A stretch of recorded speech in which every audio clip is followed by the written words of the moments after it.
था अपने पति के घर में जाकर के अपने सास ससुर की सेवा करके और इस परिवार की इस सृष्टि की संरक्षा का काम करते। इसलिए आप महान हैं। मगर मैं एक आग्रह आपसे कहूँगा कि हमारे देश के प्रधानमंत्री जी के सपने को आप लोग साकार करिए। और साकार कैसे होगा? आज नारा दीजिए कि आधा रोटी खाएंगे, बच्चों को पढ़ाएंगे। बोलिए हमारे साथ, आधा रोटी खाएंगे, बच्चों को पढ़ाएंगे। आप लोग माताएं नहीं बोल रही। आधा रोटी खाएंगे, बच्चों को पढ़ाएंगे। आधा रोटी खाएंगे, बच्चों को पढ़ाएंगे। यह पहला संकल्प ये। और जो हमारा यह पुरुष समाज है, मैं आपसे हाथ जोड़ करके आज निवेदन करूंगा कि यह दकियानुसी आप भूल जाइए कि हमारा जन्म सिद्ध अधिकार है। आपका जो है उसके पीछे जो ध्येय है उसको पूरा करिए। आप नशाखोरी पर, शराब पर, मादक द्रव्यों पर बंद लगाइए। हम तो बिगड़ चुके हैं, अपने इस आने वाली पीढ़ी को मत बिगड़ने दीजिए। मैं यही आग्रह करते हैं। और मैं आपके बीच में आज मेरे मन में आया कि आज चला जाए, अपने भाई बंधुओं के बीच में बैठा जाए और उनकी कुछ सेवा की। तो भगवान गोस्वामी तुलसीदास ने लिखा कि परहित सरिस धर्म नहीं भाता।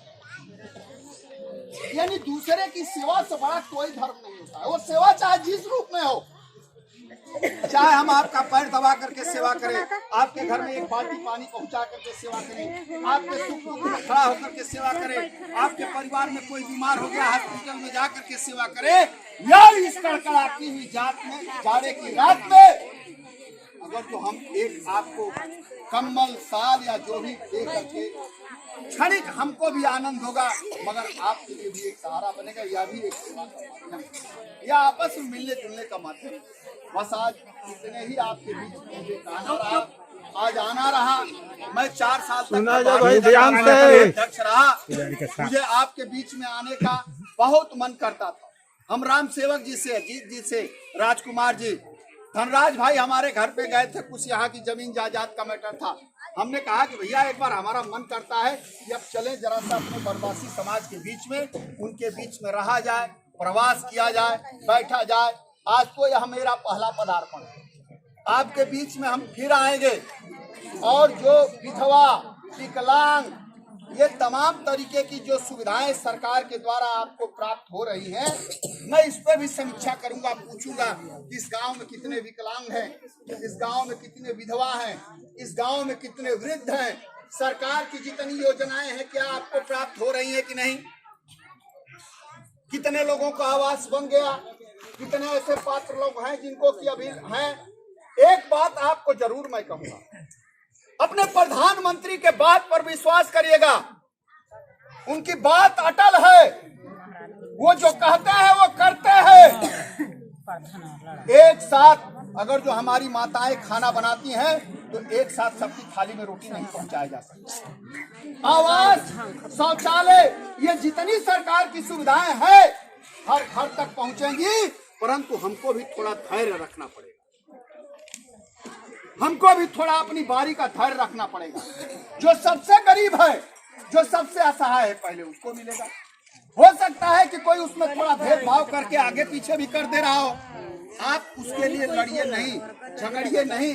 हम लोग आपके बीच में आएंगे। और मैं जो कह रहा हूँ, मेरी बात को मेरी माताएं बहनें सुनिए आप लोग। हम आज आपसे कुछ मांगने नहीं आए, हम आज आपके बीच में आपके साथ बैठ करके आपका सुख दुख बांटने आए हैं, आपका हाल चाल लेने आए हैं। बस इतना कहेंगे कि आप लोग अपने बच्चों को पढ़ाइए और जो भी हम लोगों के आपकी जो भी समस्याएं हैं, जो हमारे भाई बंधु हैं, धनराज जी हैं, राजकुमार जी हैं, अजीत जी हैं, हमारे राम सेवक जी हैं और हमारे प्रधान जी हैं, हमारे रविंदर जी हैं, ये जितने लोग हैं और भी हमारे समाज के जो लोग हैं, आपके गांव में आपके ऊपर कोई समस्या पड़ती है, कोई बात समझ में आता है, आप हमको याद करिए। मैं आपके साथ कंधे से कंधा मिला के खड़ा रहूंगा। मैं आपके लिए प्रयास करूंगा। हम डॉक्टर के पास अपना मरीज लेकर के जाते हैं, डॉक्टर अपने अंतिम समय तक मरीज को बचाने का प्रयास करता है, मगर डॉक्टर भगवान नहीं है कि वो किसी को बचा लेगा। जो डॉक्टर दूसरे की जान की रक्षा करता है, एक दिन उसके भी प्राण का अंत होता है। आज आप सोच लीजिए कि आज इस महामारी में, कोरोना जैसी महामारी में, हमारे देश के प्रधानमंत्री जी ने हर गरीब के घर में राशन भिजवाने का काम किया।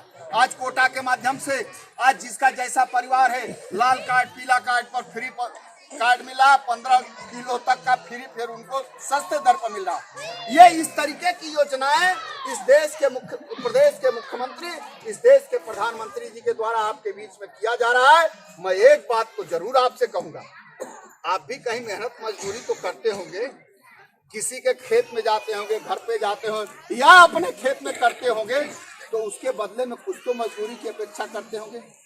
इस देश के प्रधानमंत्री जी आपके लिए काम कर रहे हैं, रात दिन वह जी करके जग करके आपके समाज के उत्थान के लिए काम कर रहे हैं। तो एक बात मैं जरूर कहूंगा कि सबका साथ छोड़ दीजिएगा, मगर नरेंद्र मोदी जी जो इस देश के यशस्वी प्रधानमंत्री हैं, उनकी बात पर विश्वास करिएगा, उनका साथ हमेशा पकड़े रहिएगा, तभी इस देश का विकास होगा, तभी इस देश का विकास। मैं इन्हीं शब्दों के साथ मैं आए हुए सारे अपने गृहवासी, ग्रामवासी, अपने अग्रज जनों के चरणों में प्रणाम करते हुए, मैं अपने सारे नौजवान साथियों को प्रणाम करते हुए इस अपेक्षा के साथ एक बात जरूर करना है कि नशाखोरी को रोकना है। मैं फिर इस पर देखिए, विकास हमारा तभी होगा। और अपनी माताओं बहनों से मैं अपनी बात समाप्त करने के बाद फिर दोहरा रहा हूँ कि सुबह उठते नमक रोटी दाल चावल जो है इन नन्हे मुन्ने बच्चों को खिलाइए और सीधे इनके स्कूल भिजवाइए। यह दो काम आप जिस दिन कर लेंगी, इसके पीछे का ध्येय मैं बता दूं कि मैं पढ़ाई पर क्यों जोर दूं। आज संविधान में, ध्यान से सुनिए बहने माता है, आज संविधान में आपको आरक्षण है। जैसे मान लीजिए क्लर्क की नौकरी निकल गई, बाबू की नौकरी निकल गई, उसमें आरक्षण है, तो उस आरक्षण में भी पढ़ाई की डिग्री मांगी जाती है। तो जब ये बच्चा पढ़ेगा नहीं, जब इसके पास डिग्री रहेगी नहीं, तो ये तो नहीं होगा ना। तो फिर तो आपका समाज जहाँ खड़ा है वही खड़ा रहेगा। जब ये सारे बच्चे पढ़ लिख कर शिक्षित होंगे, कोई सरकारी नौकरी करेगा, कोई प्राइवेट नौकरी करेगा, कोई अपना दुकान कर लेगा, परिवार का। तो ये इतना ही करना। और इन्हीं शब्दों के साथ मैं अपनी वाणी को विराम देता हूँ। जय हिंद, जय भारत।